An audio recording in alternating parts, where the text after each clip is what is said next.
Are you working on your author career but struggling to get that first book published? Does the goal of being an author seem too lofty?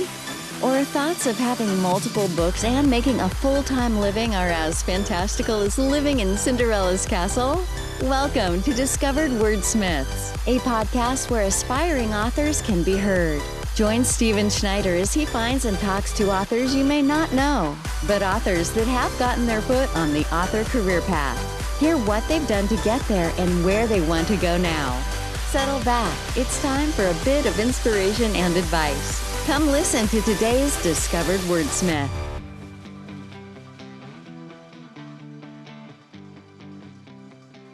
So today on Discovered Wordsmiths, I have Kyle Hanna on. Kyle is one of the owners of Jumpmaster Press, who I met at the Scares That Care conference in Virginia.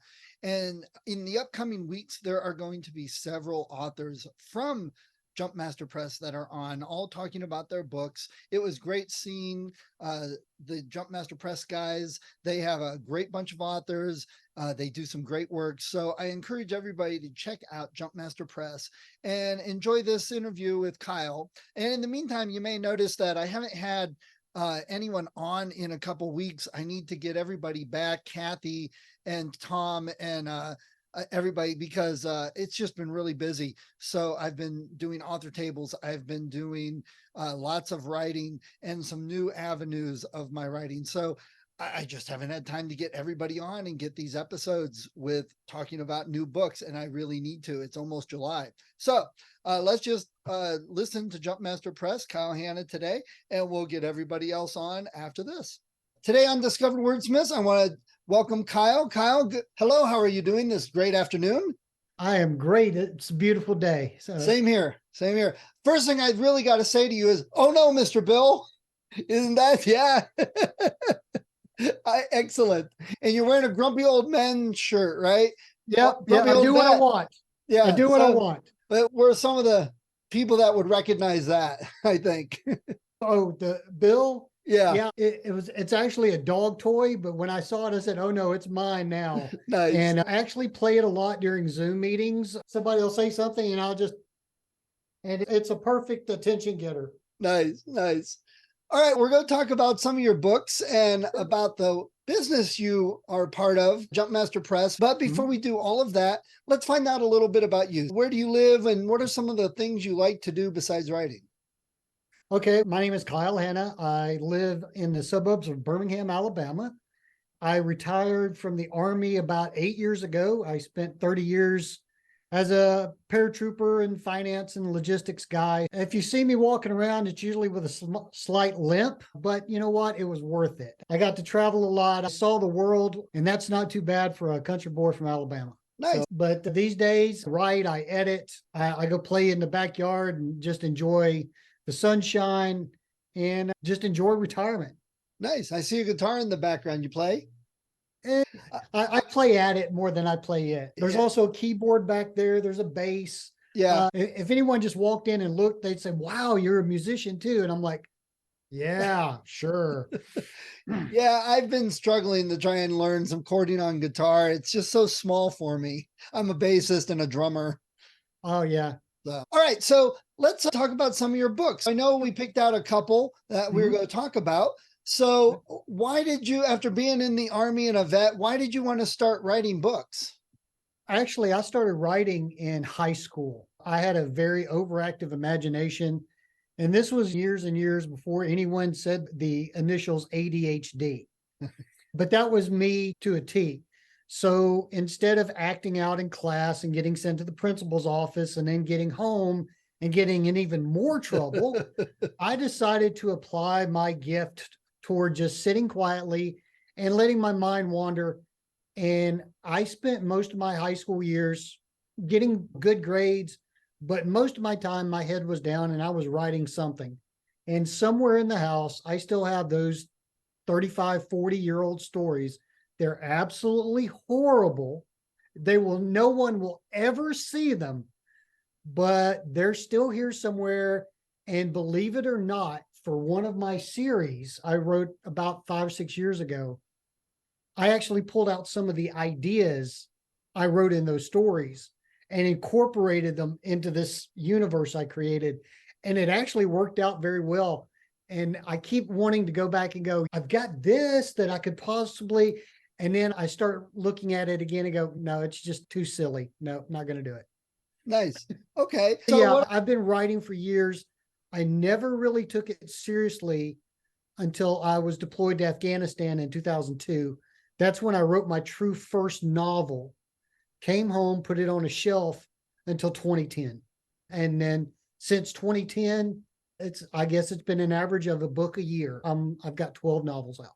nice. That's great. And I was talking to someone yesterday with 12 novels, and that for my podcast, that puts you in the rare elite of people who have been writing a while. Most of the people I get have two, maybe. Most of them are one. That was the whole idea.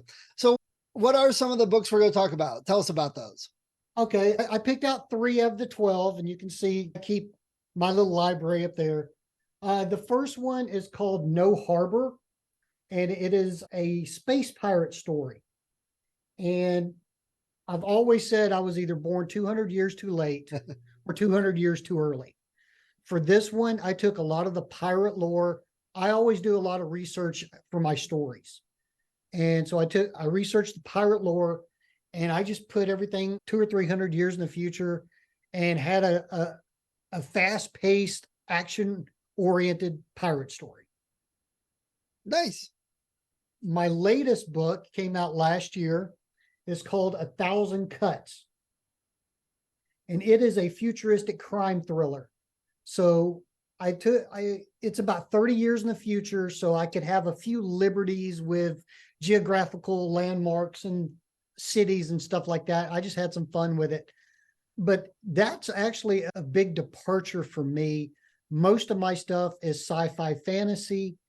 In this case, I did a crime thriller with safecrackers, and it's very character oriented, which I'm an action guy. I write action stuff. But the first 3/4 of the book, it's very character oriented, very plot driven. And then it devolves into my normal shoot 'em up at the end. And you don't know who's going to live, who's going to die, but it's a rip roaring good time. Nice. Nice. And then, Yeah, I was going to ask you about being a vet in the Army, but you're writing sci-fi. It just seems sci-fi didn't seem like the first thing that would have come to my mind. I would have thought some military, something maybe military sci-fi or something like that.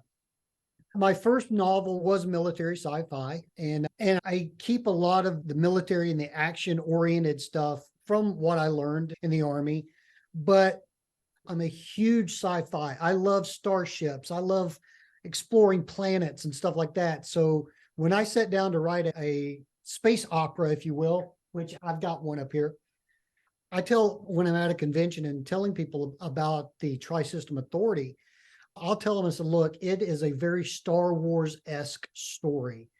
The starship battles, the world building. I've got creatures.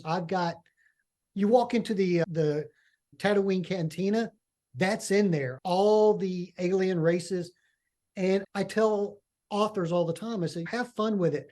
I've got an alien race that when they get nervous, they secrete cinnamon. You can smell them a mile away. And I just threw that in there just for fun. But it works because we don't know what an alien species would do. Right. Or how they would react, or what smells they would smell like. So I just have fun with it. Nice. I like that. All right. So what's the third book here? The third book is called Harvest Day. It took me about 5 years on and off to get this story right. And it actually won Best Sci-Fi Novel at the 2020 Imagine Awards. Nice. And it is a futuristic dystopian after the aliens invade story. But it's not your typical story. It's got turns and twists, action, a love triangle, believe it or not. And then my mother-in-law said it was Buck Rogers meets the Hunger Games. That's how she described it. And I said, you know what? I love Buck Rogers. I'm going to take that one as a win. Absolutely. Yeah. Buck Rogers rules. Yeah, exactly. Cool. So those are the 3. If you want to ask questions, I'll tell you everything but the ending. That's a good thing. So you said they're sci-fi. You wrote a little military sci-fi. Do you have any authors or other books out there that are similar that you feel your writing is like?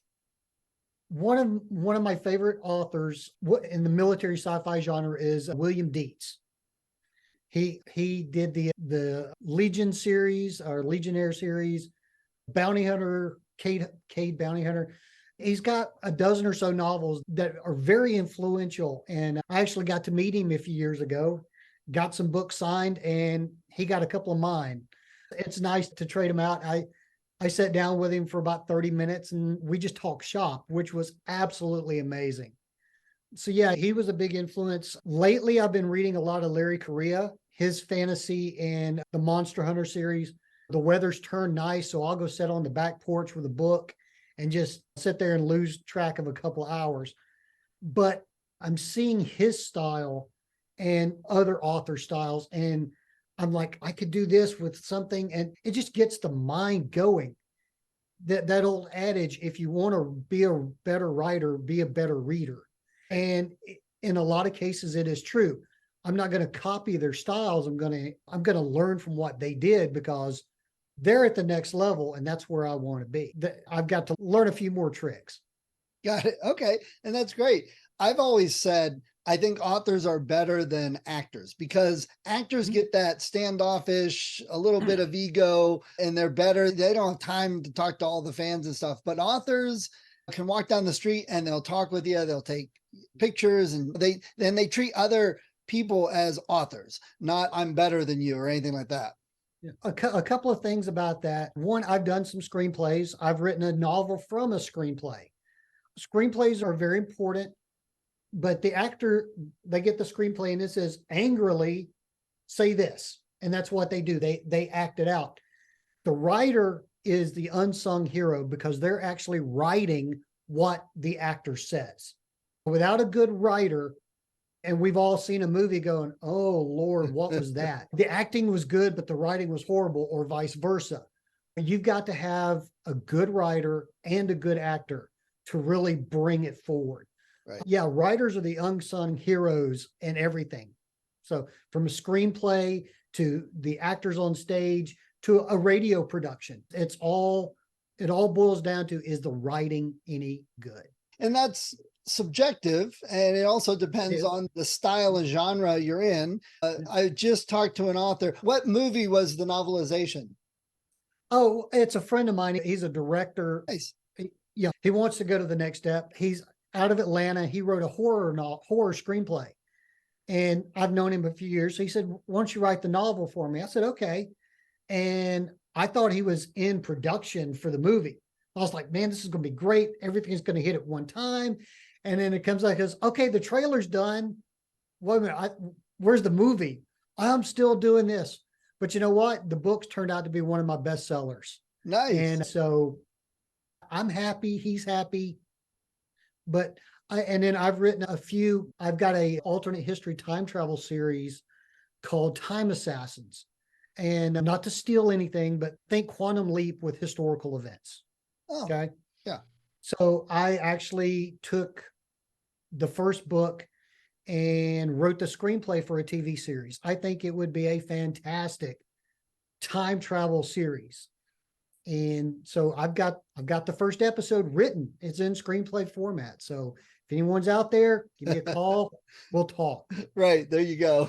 I just talked to an author who wrote the screenplay for the Attack of the Killer Tomatoes movie. Oh, wow. From 40 years ago. Yeah. So I always miss the novelizations. I used to love those back in the 80s. A good movie, I'd get the novelization and read it. But now there's hardly any of those out there. So I think it's cool that you did one. Yeah. And I'm going to talk to somebody this coming weekend and propose the same thing. I'm not going to say any more than that, tease. But if it works out, I'll be back on your show to tell you all about it. That would be awesome. We'll have, I like getting authors back a second time, see what they've been up to. And it's funny. Let me say something that you said a minute ago. You said something about not pleasing everybody, or you can't please everyone, whatever. My Harvest Day, award-winning book, 3 stars. Oh my God, this is just so tropey, blah, blah, blah. I'm like, if you want to be a writer, if you want to be an actor, if you want to be a musician, not everything you write is going to hit it out of the park with everybody. Just be prepared. Right. Some of the stuff I go, I wrote this, it's okay. People love it. And then, man, this is great. Yeah, it's okay. You just never know how it's going to affect someone or not affect them. I got a friend who does write military sci-fi, and he's been doing it for 35 years. And all of his books have on the cover big spaceships with guns and shooting and blowing up and over an alien planet. All of them look like that.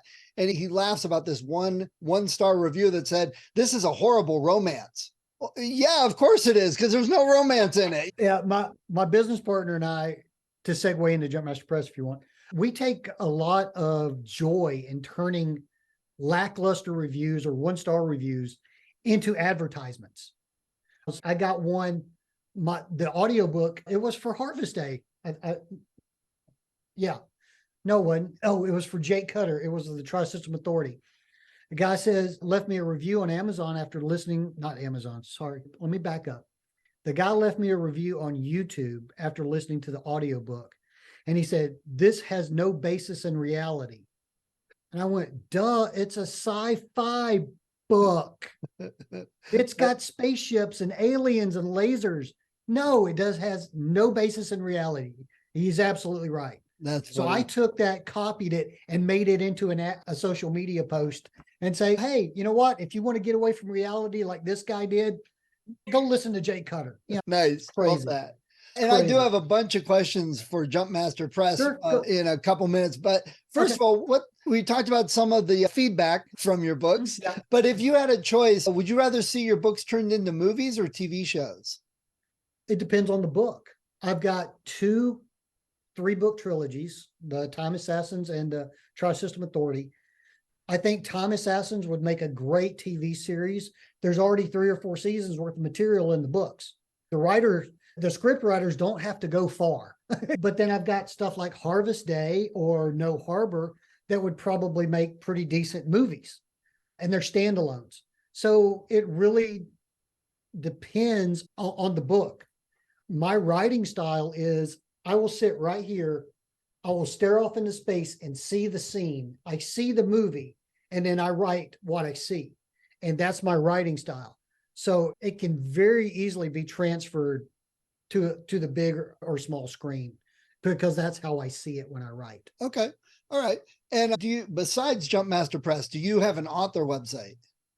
I used to, but when we started Jumpmaster Press about 5 years ago, I just turned everything off and put everything I do into the company now. It's only been the last probably 6 months that I've slowed down working for the company and started back on my own projects. I've been doing a lot of short stories for anthologies lately, which has been great, trying to find bigger audiences out there, doing podcasts like this, just to get the name out there, hopefully stir some interest. I've got 3 books that are done that'll be released over the next year, probably. A detective story, which again, totally off the wall for me, but the concept was too good, so I wrote it. And then I've got a 2-book series called Terran Coalition, and it goes back to my roots. It's a military sci-fi, kick the aliens' butt kind of story, with a few turns and twists, because that's what people have come to know me for. Nice. Okay. So before we talk about Jumpmaster Press, which I think people will love to hear about, do you have any other favorite books and authors that are yours? Not necessarily that you write like, but ones that you just enjoy reading. I've probably read Starship Troopers a dozen times, not only because of the action, but because I was a paratrooper, and it starts off, not like the movie, I'm talking about the book. It starts off with the guys doing a drop, and I've always enjoyed seeing that kind of stuff because I experienced over 100 parachute jumps. That's something I can relate to. So Starship Troopers, way up there on my favorite list. And the other, speaking of Buck Rogers, is Buck Rogers. I think it's Buck Rogers 2450 something AD. It was written by Philip Nolan based on the original characters. And it came out in the late 70s, early 80s, I think. And it's very different from the TV show that we all know and love, and very different from the 1930s serial, but it's a very good book. I've probably read it a dozen times. I don't think the cover's on it anymore. That's, But those are two books that I will go back to every once in a while just to get away, just to reread. Again, John Scalzi, I really liked his Ghost Brigades books, William Dietz. Yeah, just all kinds of good stuff. Nice. Do you have a favorite bookstore in your area? No, I used to work at the predecessor to Books A Million. So I've had my share of bookstores in my life, but there is a local used bookstore. I've done a couple of book signings there. I took a lot of duplicates and stuff over and gave it to her. She's got some of my books on her shelf that she sells from the local author kind of thing. But most everything these days, it's like everything else. And I hate to say it, it comes from Amazon. Yeah. Nothing against Amazon, capitalism, go, but they do not treat authors well. And that's all I'm going to say. Yeah. That's a whole nother discussion. All right. So before we move on to Jumpmaster Press, if someone met you on the street and said, hey, why should I get your books and read them? What would you tell them? To entertain yourself. I write them to entertain myself and others. If you like, and I'm going to say this, if you like a clean book, I keep everything PG-13. All of our authors do. If you like action, if you like, and I'll say fairly developed characters, I'm not the character development guru by any stretch. I write good stories. They're full of action. They keep you turning pages. And every once in a while, I throw in a very good curveball to make you go, what? Why did he do that? That's cool. And then you just turn the page and keep going. Nice. So if you want to be entertained, check out Jumpmaster Press and look for my books. There you go. All right. And we'll make sure to have links in the show notes for the books. So before we turn over to, we're going to talk some author stuff. Before we do Jumpmaster Press, you've written 12 books, and I'm sure you've learned some things and you're doing things differently now than you did at the beginnings. What are some of those things that you've learned and you're doing different? It's a good question. My first book, and let me say this, Jumpmaster Press, we do a monthly seminar via Zoom. It's free. If you'll join the Facebook Jumpmaster Press Writers Group, you'll get all the information. In fact, 4 hours from right now, Thursday at 2:30, so 6:30 tonight, I'll be hosting the next one. As a matter of fact, we tell everybody, a lot of authors go through this. They'll go, I finished my book. You're welcome, world. Where's my million? And it doesn't work that way. My first book, I just wrote the story. I wrote it how I think, how I talk, blah, blah, blah, blah, blah. It's a good story, but it's nowhere near the way I write now. In fact, I market it to 8 to 12-year-olds. They eat it up. So younger reader. But the second book I ever wrote is called Time Assassins. And I found a publisher out of Canada. She picked it up and she taught me how to edit. And I always joke that she had stock in red ink because every time she sent me something back, it dripped. Right.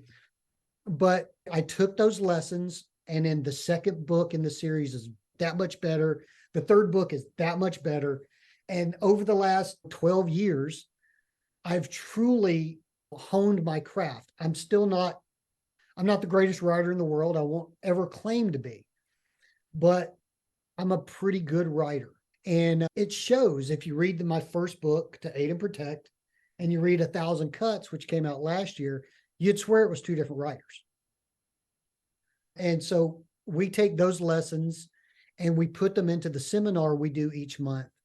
And we have students all over the country. We've signed 5 of our students over the last couple of years because their writing went from here to there, because some of the lessons and everything like that. And that's all we're going to be doing tonight, is going over some of these editing lessons to help the writers hone their skills. Nice. Okay. And we've been hinting and talking about Jumpmaster Press a little bit. So tell everybody what Jumpmaster Press is, what you guys do, and what benefit you have for authors. Okay. Jumpmaster Press was formed in 2018 with me and E.G. Rowley. We served together in the Army. I'd written 4 or 5 books and he was writing his first. And I'd gone through 2 or 3 publishers for various reasons. I'd self-published one, found a publisher, got rid of that one, found another one, and I just wasn't happy. And he said, why don't we just form our own company? We'll take all the lessons you learned the hard way and we won't do them. So in August of 2018, we formed Jumpmaster Press, and it was me and him, and we signed our first guy about November of that year. And since then, we're now over 30 authors in 4 countries. We have a celebrity author. We've got mystery writers, time travel, sci-fi, horror, a little bit of everything. We've got children's books, historical fiction. We are a full-fledged publisher. And like I said earlier, we try to keep everything family friendly, and all of our authors have agreed to that. And we put out somewhere between 15 and 20 books a year. And it's Gene and I running it. We do probably a dozen cons a year. And like this weekend, we'll be in Huntsville, Alabama. I've got 6 authors coming in from across the country to join us. So we're going to have 8 authors at this sci-fi convention or pop culture convention, and readers can come by. They've got multiple genres to choose from, and the author sitting right there to get their book signed. So that's what we do. That's what we bring to the table, is we are proactively going out there to these conventions, to these readers, and presenting our books. We've got a robust website, and that's what we do. And I know I saw you guys at Scares That Care, which was a great event. I really enjoyed myself. Really want to be coming back to it again. And you guys had an enormous booth. You had a big wall with books. You had tables. You had a little of everything. I was like, wow. And you did take quite a bit of my money. That I was eating ramen for a week. No. Sorry about that. No, don't apologize. I got a stack of books. It's always a good thing. The Scares was kind enough to give us about a 30-foot sectional wall, and we filled every bit of it. And then we had one of our authors, Armin Shimmerman from DS9 fame. He played Quark. He's been on the podcast. One of our historical fiction authors. So he sat there and he signed books and autographs all weekend. He had a great time. We had a great time. And yeah, it's definitely on my list of things to do in the future. Yeah, it was a fun event. Oh man, I did not expect that many author tables with books everywhere. I was like, oh my gosh. If you like horror and you're looking for authors, that is the place to go. Yeah. But you asked what Jumpmaster Press can bring to audiences. One of the things we've prided ourselves on is we innovate products. One of our first things we did right out of the gate was, and I actually happen to have an early prototype, we did audiobooks. My business partner is a nationally recognized voice actor, and we wanted a way to get away from Amazon and ACX. So what we did, this is an early prototype. It's called a jump card. Yep. And it's a USB drive, credit card sized USB, that has the audiobook on it. That's cool. So this is one of our innovative projects. This is all 3 of the Time Assassins trilogies on one, believe it or not. And that was an early prototype. It's gone through 5 iterations, but we've got almost 20 titles available in audiobook. Check out jumpmasterpress.com and click on Jump Card and you'll see them all.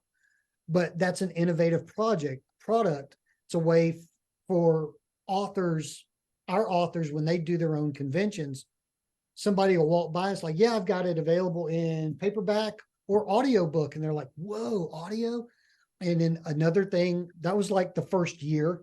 The second year came out and we found a way to sell ebooks at conventions. And I don't have an ebook card with me here, but they're on our website. We can sell ebooks at the convention. We don't have to send them somewhere else. The ebook cards are a little bit like if anyone's gone into GameStop and they have those cards you can buy that's a game, but it's so you can put it in a birthday card and give it to somebody, and then they type in the code. They go to xbox.com, type in the code, and boom, they've got it on their Xbox. So your cards are the same type of thing. Yeah, it's a nice little card. And when we first started it, we started it with individual covers for each of the books and all this stuff. And again, we've honed it, we've tweaked it a little bit over the last couple of years. And so we're about to start doing just plain generic cards to send people to our website, and then they can pick out whatever book they want. And then this last year, the latest innovation that we've done is box sets. Most authors, independent authors, have found that box sets are cost prohibited. It's about $1,000 for the setup fee, and then you got to pay for this. And then you got to buy like a minimum of 100 or something crazy. So, it's $1,500 for box sets. Gene put on his engineer hat and figured out a way to do it. And now our 2-book and 3-book trilogies, we have box sets, and go out to jumpmasterpress.com. You'll see them down on the bottom of the main page. They are super sharp. They look fantastic. The books fit in there tight. You can actually hold them upside down. The books won't fall out. Yes, because I bought Armin's trilogy and we couldn't get them out to have them signed. Right. And that's a unique way for authors to present trilogies and collections and stuff like that. And we're finding it hard to keep them on the shelf. This weekend in Huntsville is going to be the first test, since we're going to have the authors and the box sets there. I'm expecting a lot of people walking around carrying stuff like it's going to be entertaining. But that's one of the things that we do for our authors and some of our affiliate publishers as well. We make things unique. It's a unique experience when you come to the Jumpmaster Press booth. We put down a floor. If it's on a concrete, we put down our own floor. We welcome you into the bookstore. It's a unique shopping experience. And normally we'll have a couple of authors there, so people get books signed, and then everybody's happy. And you had Reese's peanut butter cups. So yes, yeah, and you can't go wrong with those. Right. Now, absolutely. If there's an author listening and they're like, I'm interested in Jumpmaster, what do you guys look for, and what do you expect from authors? Right now, we are opening for general submissions in August. We do that one time a year we shut down a couple of years ago because we were just constantly inundated with submissions. And as the editor-in-chief, I spend about half of my day every day editing our signed authors' books. So we had to narrow the time down so that I can concentrate on a 130-day period and then get the rest of the work done the rest of the year. Plus write something for myself, which is something I haven't done in a year. But anyway, what we look for good writing, anything but erotica and poetry. We don't publish that. We try to maintain a PG-13 rating. That means no gratuitous sex, none of the good words, if you will. If they can say it on primetime TV, we pretty much allow it. But like I said, sci-fi, fantasy, time travel, murder mystery, horror, historical fiction, kids' books.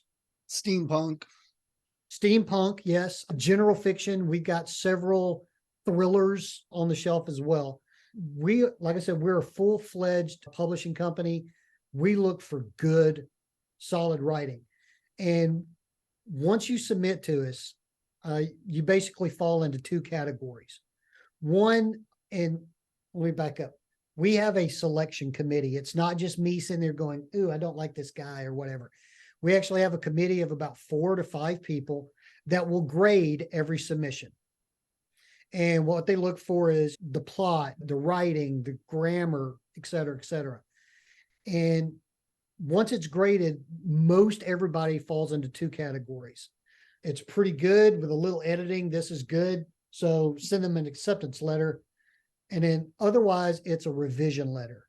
And what I do is I actually take the time to do an edit on the first couple of pages of the submission, show the author what we're looking for, how they can improve, and then I'll send them a revision letter going, hey, this is what we found. We really like this, but you really need to work on this and try again.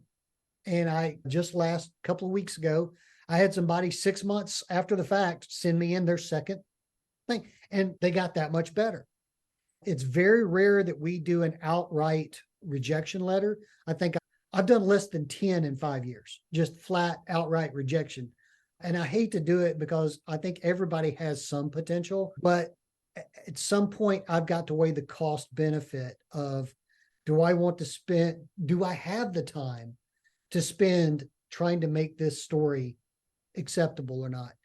And there's a few, unfortunately, that I just don't have the time for. And it's not a personal decision, it's a business decision, because most of my day, every day, is either editing, marketing, or writing. And that's 8 to 10 hours every day. All right. So for authors that do want to submit, what would be your advice to new authors before they would send to you, or just publish their book out there, anything like that? The current standard, and again, there is no right or wrong. Okay. For you authors out there, write your story. If somebody tells you, hey, you need to add in more sex, or you need to do this, write your story. There's a publisher out there for you. Second piece of advice, do not ever pay to get your book published. Okay. I did it. My very first book, I did it. I never got that investment back. So don't do it. You can go and do it yourself, and it won't cost you a thing. But what we look for, again, good writing, limited use of passive voice. We want everything active voice. We want you to show, don't tell. I don't want you to tell me the story. I want you to immerse me in your story. I want to feel like I'm living it. And we have a class called He Said, She Said on writing female and male dialogue, because it is different. Women talk differently than men do. And all of that's on the writers group. We want a good story. And when we open up for submissions, the first 3 chapters, a summary of the story, including the ending, and a short bio on you. No pictures. I don't want to know your demographics. I don't want to know any of that except, hey, I've written 14 stories. I've got a BA in English, and you're welcome. I don't need demographics. I need good writing. Got it. All right. Kyle, it's been great talking to you. I'm glad to catch up with you. And we've got a bunch of Jumpmaster authors coming up from you guys. So we've got some good I told you, if you sent me your information, I'd get you a full slate. Yep, we did. I've got quite a few, so we'll have a lot of those. I get a lot from various sources in that. So we'll be having some good Jumpmaster Press authors. And I've got some good books on my read pile from you guys. So I appreciate that. I do invite everyone to check out jumpmasterpress.com. You'll find all of our books. You'll find all of our audiobooks, all the ebooks, our upcoming events. We do, like I said, about 12 cons, and we're all over the southeast of the United States. We've even got a page for our authors so you can read a little bit more about them. But if you're an aspiring writer, join our Facebook writers group. Follow us on Facebook, Twitter, Instagram, YouTube, TikTok. For our YouTube channel, we've got free audiobooks out there. I do a weekly vlog. I'm not doing one this week, but I do a weekly vlog talking about our authors, upcoming books, where we're going to be. Who knows what the subject might be next week. You can stay up to date with everything that's going on with us by following us on social media. Great. And I'll put links in the show notes, driving people to my website. All right, Kyle, I appreciate you taking some time today. It's been great talking to you. Hey, thanks. I always welcome the opportunity. If you need anything else from us, just reach out. I've got plenty of authors to interview. Cool. Great. And I'm sure we'll run into each other as I get to more cons and author events. Maybe Scares at Care next year. Yeah, it's on the list. We'll have to see. All right. Thank you, sir. I appreciate it. Hey, thanks, everybody. Appreciate it. Bye. Hi, if you enjoyed this episode of Discovered Wordsmiths, please support the author. Go to their website, go to Amazon, look them up, get the book. And if you click on the link that I have in the show notes, you'll also help support the podcast so I can keep the hosting and all the software I use and keep it running to help more authors. When I am recording this, we've got over 100 episodes, lots of authors. Go to the website, discoveredwordsmiths.com. Check it out. There's a lot of great authors, probably in some genre that you love. See what they have. Check out their books. That's what the point of the podcast is for. So people can discover new authors, find some new books they love, support the authors so they can continue writing. So please support them. And if you do like the podcast, if you've been thinking of podcasting or you're a writer, I've got some links also at the website. Click on those if you're interested in any of the software or services that I talk about. Everything that I have there is something I use. So I've got an affiliate link. Again, it's a little bit, if everyone clicked on those, if they were going to get it anyway, it helps keep the podcast going. So let's all help each other out and discover more authors to read.